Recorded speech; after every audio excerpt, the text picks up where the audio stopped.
Bonjour, 大家好, je suis Jenny, la fondatrice de Geo Mandarin School.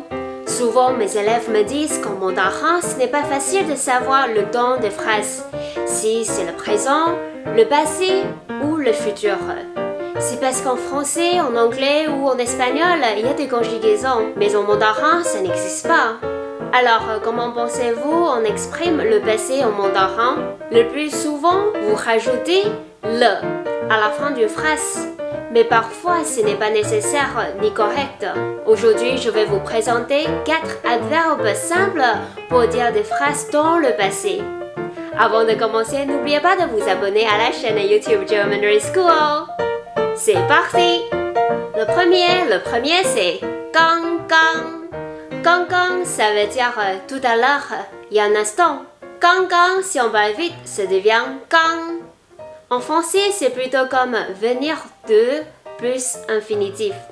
Par exemple, 我刚刚下班，你想一起吃饭吗？我刚刚下班，你想一起吃饭吗？下班 c'est finir le travail. 我刚下班 je viens de finir le travail. 你想一起吃饭吗？ Est-ce que tu as envie de dîner ensemble? 我刚刚下班，你想一起吃饭吗？ Ou bien 我刚下班，你想一起吃饭吗？我刚刚听说你生病了，还好吗？我刚刚听说c'est entendu dire que 生病 c'est être malade. Je viens d'apprendre que t'es malade. 还好吗？Comment vas-tu? Ça va toi? 我刚刚听说你生病了，还好吗？我刚刚打给你，你不在。打 ici ça veut dire téléphoner, appeler. 我刚刚打给你，你不在。Je viens d'appeler, mais t'es pas là. Le deuxième c'est 已经ça veut dire déjà.Dans les phrases de 已经, on rajoute souvent le à la fin pour dire une action est déjà faite et qu'elle est passée. Par exemple, 我已经吃饭了。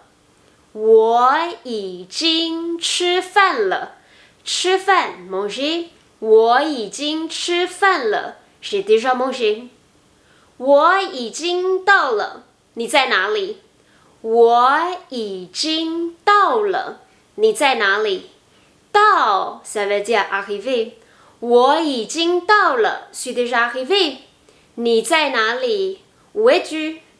我已经听说了。我已经听说了。听说 entendu dire, entendu parler. 我已经听说了 je n'ai déjà entendu parler. Donc le deuxième adverbe c'est 已经 ça veut dire déjà. Le troisième c'est 曾经 曾经 ça veut dire une fois, autrefois. 曾经 indique une action s'est produite une fois ou qu'un état a existé par le passé, mais ce n'est plus le cas maintenant. Par exemple, 他们曾经是好朋友，现在不是了。他们曾经是好朋友，现在不是了。Ils étaient très amis, mais plus maintenant. 他们曾经是好朋友，现在不是了。他曾经是演员，他曾经是演员。演员 ça veut dire acteur. 他曾经是演员 Il était acteur. 我曾经很胖，胖 c'est grosse. 我曾经很胖 j'étais grosse, mais plus maintenant. On utilise souvent 曾经 avec le complément 过。过 est un complément placé après le verbe d'action pour indiquer l'expérience qu'on a eue avant. En anglais, c'est plutôt comme Have you ever blah blah blah. Quelques exemples. 我曾经在台湾住过，所以我的中文很好。我曾经在台湾住过，所以我的中文很好。住 ça veut dire habiter. 我曾经在台湾住过 Autrefois j'habitais à Taïwan. 所以我的中文很好 Donc mon chinois est très bon. 我曾经在台湾住过，所以我的中文很好。我曾经来过这家餐厅，不太好吃。我曾经来过这家餐厅，不太好吃。来 c'est venir. 餐厅 c'est restaurant. 我曾经来过这家餐厅，不太好吃。Je suis déjà venu dans ce restaurant, mais ce n'est pas très bon. Le dernier adverbe que je vous donne aujourd'hui pour exprimer le passé, c'est 以前. Il y a deux constructions faciles pour utiliser 以前.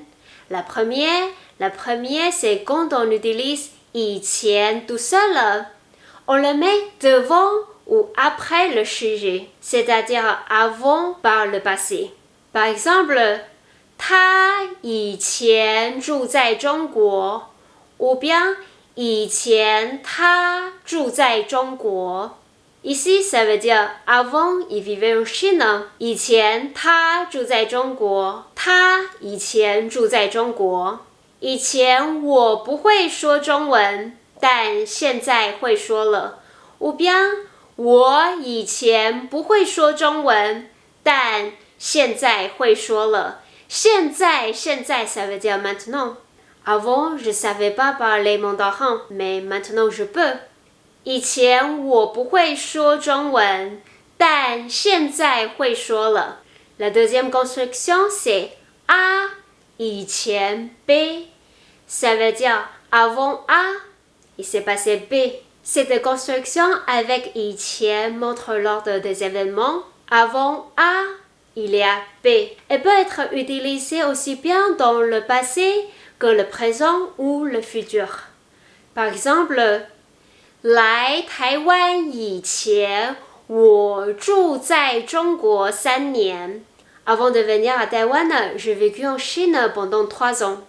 来台湾以前，我住在中国3年。Ici, on sait que c'est dans le passé, mais en même temps, elle montre l'ordre de 2 événements, 来台湾 et 住在中国。吃饭以前要洗手。吃饭 c'est manger. 洗手 c'est laver les mains. 吃饭以前要洗手。Lavez-vous les mains avant de manger. Cette phrase ne montre que l'ordre à suivre entre les 2 actions. 回法国以前，我想再去一次九份。回法国以前 avant de rentrer en France. 我想再去一次九份。再 ici, ça veut dire encore une fois. 九份 c'est un endroit à Taïwan. C'est très joli, hein? Avant de rentrer en France, je veux retourner à 九份 encore une fois. 回法国以前，我想再去一次九份。C'est une phrase pour dire que quelque chose n'est pas fini, mais elle montre l'ordre aussi. Voilà, avec ces 4 adverbes usuels qui indiquent le passé ou l'ordre entre des événements, vous pouvez maintenant faire des phrases bien construites en mandarin. Essayez d'utiliser ces adverbes le plus souvent possible. Le indique le passé, mais il y a d'autres sens en mandarin par rapport à le. Les 4 adverbes sont aussi très souvent utilisés et même souvent beaucoup plus clairs. Dans une vidéo suivante, on va apprendre comment indiquer le futur dans une phrase en mandarin. Partagez vite cette vidéo avec vos amis. Mettez des likes si cette vidéo vous a plu et n'oubliez pas de vous abonner à la chaîne YouTube German Mandarin School.